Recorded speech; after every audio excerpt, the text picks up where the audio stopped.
Hey traders, Richard here from Ninjacators, back with another market structure video for you guys.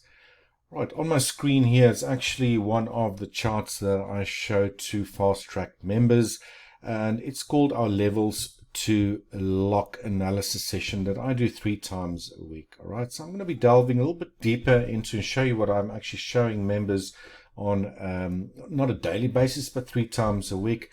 Giving you a really good sort of idea of where I think the market is going from a market structure perspective. All right, so I'm just going to look at the ES, for example, today. There are a lot of lines on this chart. I do apologize for that, but soon you'll probably get a good idea as to what it is I'm looking for. Now, firstly, these green and red lines that you're seeing that's sloping to the upside are actually pitchforks. And pitchforks that I've got on my chart, in this case again on the ES, and I'm using a 4-hour time frame for a bit of a bigger picture view.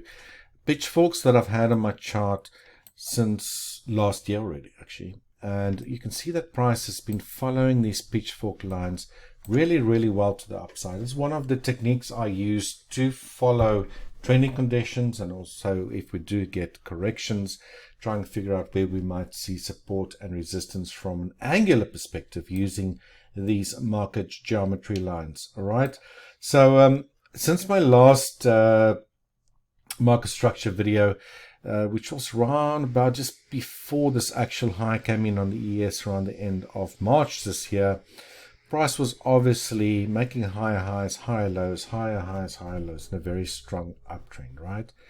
Then we start seeing a very strong decline that I won't say terminated, but sort of stopped before we start getting this bounce to the upside now here, and this was around about the 19th of April last month, right?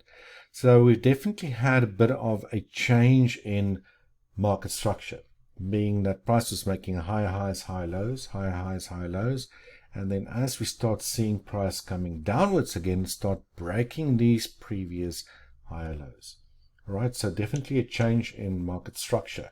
Now, what I'm viewing this change in market structure as is not a change in actually trend from a bullish to a bearish trend, but rather that we're potentially dealing with a much bigger and potentially incomplete corrective structure.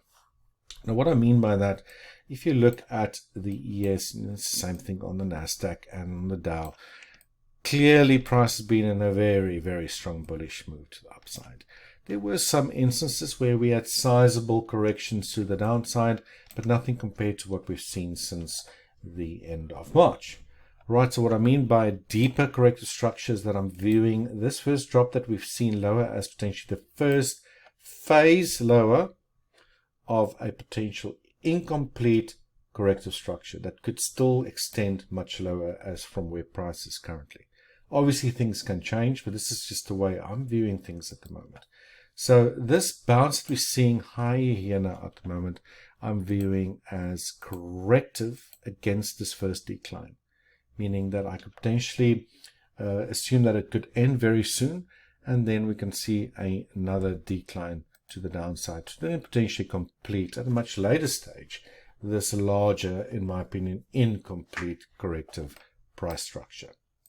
If we have to look at some of these levels, I use these market geometry lines because they act as support and resistance really well during trending as well as corrective phases. And you can see here during previous occasions, you know, price bounces around between these median lines. There's instances of support, resistance, support, resistance, you know, broke a little bit above that upper median line, as we call it, and pulled all the way down again.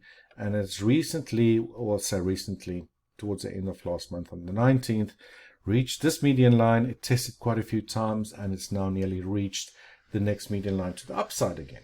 Now, these corrective structures also, like if we are dealing with a corrective structure, like to also terminate at these median lines. So we're currently looking at a potential area of resistance, and this is potentially as soon as today, maybe this week, around about 5,220, round about there. Right, this is where I drew this little box in over here.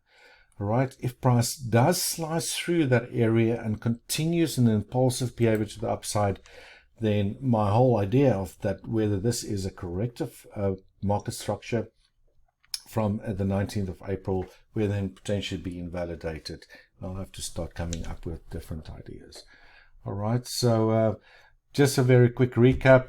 Market structure side of things obviously has shifted, but I'm not viewing this as the start of a new trend to the downside. I'm just viewing it as an incomplete corrective structure to the downside. So it could still get scary, things could still reverse and, you know, make another strong decline to the downside, and this across the board on the ES, the Nasdaq, the Dow, the Russell, and all of the indices. All right, so if that does occur, you know, it's trying to focus a little bit more on what the bigger picture is telling you. Traders tend to lose focus by just getting involved in the smaller time frames. If you look at the bigger picture, these things are normal. So if we do head lower again, as scary as things might seem, it might just still be corrective in nature. Right, anyway, that's my quick recap on the market structure side of things on the indices. Really hope you enjoyed this video, and I hope to see you again in the next one. Take care and goodbye.